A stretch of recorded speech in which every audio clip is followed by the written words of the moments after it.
আমি গরিব মানুষ, ধনী হতে চাই, ধনী হওয়ার বিশেষ কোনো আমল আছে কি না? অনেক মানুষই ধনী হতে চায়, কেউ কেউ টাকা পয়সায় ধনী হতে চায়, কেউ কেউ আমলে, ইলমে, ইমানে ধনী হতে চায়। আল্লাহর হাবিব সাল্লাল্লাহু আলাইহি ওয়াসাল্লামের কাছে একজন সাহাবী এসে বললেন, ইয়া রাসূলুল্লাহ, আপনি দোয়া করেন আমি যেন ধনী হই। নবীজি প্রথমবারে দোয়া করেন নাই, দ্বিতীয়বার আবার এসে বললেন যে আপনি দোয়া করেন আমি যেন ধনী হই, নবীজি দোয়া করেন নাই। তৃতীয়বার যখন আবার এসে বললেন যে আল্লাহ রাসূল দোয়া করেন আমি যেন ধনী হই, তখন নবীজি দোয়া করেছিলেন, নবীজির দোয়া কবুল হয়েছিল এবং আল্লাহ তাআলা তাকে প্রচুর সম্পদ দিয়েছিলেন। পরবর্তীতে যেটা হয়েছিল, এই মানুষটি দিন থেকে দূরে সরে গিয়েছিল। মনে রাখবেন, হাদিসের মধ্যে আছে কাদাল ফাকরু আইয়াকুনাল কুফরা, দারিদ্রতা কখনো কখনো মানুষকে কুফুরের দিকে ঠেলে দেয়। সত্য, পেটে ক্ষুধা নিয়ে নামাজের মধ্যে মনোযোগ আনা যায় না। পেটে যখন আগুন জ্বলে, ক্ষুধার যন্ত্রণায় আপনি ছটপট করেন, তখন কিন্তু অনেক কিছু আপনি করতে পারেন না। তো ক্ষুধা নিবারণের জন্য চেষ্টা চালানো, এটা তো আল্লাহ তাআলা পবিত্র কোরআনেই বলেছেন। কি কুদিয়াতিস সালাতু ফান্তাশিরু ফিল আরদ ওয়াবতাগু মিন ফাদলিল্লাহ, যখন নামাজ শেষ হয়ে যাবে তখন জমিনে ছড়িয়ে পড়ো, আল্লাহর অনুগ্রহ তালাশ করো, রিজিক তালাশ করো, খাওয়া দাওয়া কোথায় পাবা, বৈধভাবে, এটা তো আল্লাহ বলেছেন। তাহলে রিজিকের জন্য চেষ্টা চালানো, এটা আপনার আমার জন্য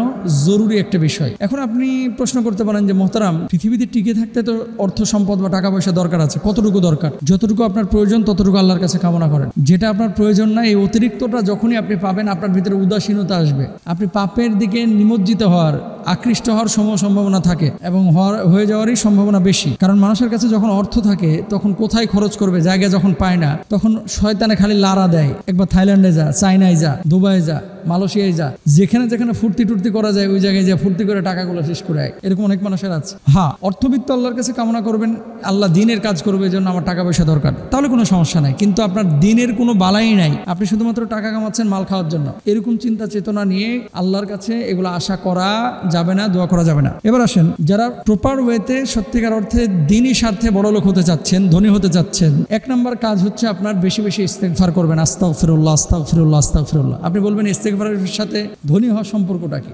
সম্পর্ক আছে। কোথায়? সূরা নূহের 10 এবং 12 নম্বর আয়াতে আল্লাহ কি বলছেন? ফাকুলতু আস্তাগফিরু রাব্বাকুম ইন্নাহু কানা গাফফারা ইউরসিলিস সামা আলাইকুম মিদরারা ওয়া ইউমদিদকুম বিআমওয়ালিন ওয়া বানিনা ওয়া ইয়াজআল লাকুম জান্নাতি ওয়া ইয়াজআল লাকুম আনহারা। ইস্তেগফার বেশি করো, আসমানের বরকতের দরওয়াজা আমি আল্লাহ তাআলা খুলে দেব। তোমাদের পালনকর্তার কাছে ক্ষমা প্রার্থনা করো, তিনি অত্যন্ত ক্ষমাশীল, তিনি তোমাদের উপর অজস্র বৃষ্টি ধারা ছেড়ে দেবেন, তোমাদের ধন সম্পদ ও সন্তান সন্ততি বাড়িয়ে দিবেন, তোমাদের জন্য উদ্যান স্থাপন করবেন এবং তোমাদের জন্য নদী নালা প্রবাহিত করবেন। তাহলে এখান থেকে কি বোঝা যায়?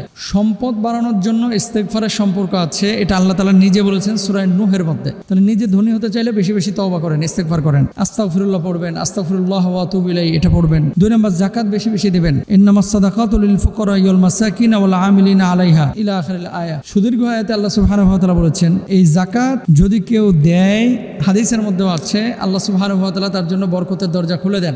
যারা যাকাতের হকদার, পাওনাদার, তাদের হাতে এই যাকাতগুলো পৌঁছে দেবেন ইনশাআল্লাহ। 3 নম্বর, আত্মীয়তার সম্পর্ক বজায় রাখার চেষ্টা করবেন। আনাস বিন মালিক রাদিয়াল্লাহু তাআলা আনহু বর্ণনা করেন, আমি শুনেছি রাসূল আকরাম সাল্লাল্লাহু আলাইহি ওয়াসাল্লাম বলেছেন, যে ব্যক্তি পছন্দ করে যে তার জীবিকা বৃদ্ধি হোক, তার মৃত্যুর পরে সুনাম থাকুক, সে যেন আত্মীয়তার সঙ্গে সদাচরণ করে। তাহলে আত্মীয়তার সম্পর্ক রক্ষা করা ধনী হওয়ার জন্য এটাও জরুরি। 4 নম্বর, দোয়ার আমল। কি দোয়া করবেন? আল্লাহুম্মা ইন্নী আউযু বিকা মিনাল কুফরি ওয়াল ফাকরি, আল্লাহুম্মা ইন্নী আউযু বিকা মিন আযাবিল কবরি লা ইলাহা ইল্লা আনতা। এই দোয়াটি আপনারা করবেন। 5 নম্বর, সবশেষ যে কাজটি করবেন, আল গিনা গিনান নাফস। কিছু মানুষ আছে যে মানুষগুলো আন্তরিকভাবে ধনী, আর কিছু মানুষ আছে যে মানুষগুলো আন্তরিকভাবে ধনী না। মানে কি, এর যতই দেন এর মুখে কখনো হাসি ফুটবে না, এরকম কিছু মানুষ পাবেন। অল্পে তুষ্টে থাকার মানসিকতা যার ভিতরে আছে সে মানুষটি ধনী। সুতরাং অল্পে তুষ্ট থাকতে হবে, আন্তরিকভাবে আল্লাহ আমাকে ভালো রেখেছেন, নিয়ামতের মধ্যে রেখেছেন, সুস্থ রেখেছেন, এগুলো মাথায় রাখতে হবে। আল্লাহ তাআলা আমাদেরকে বোঝার তৌফিক দান করুন।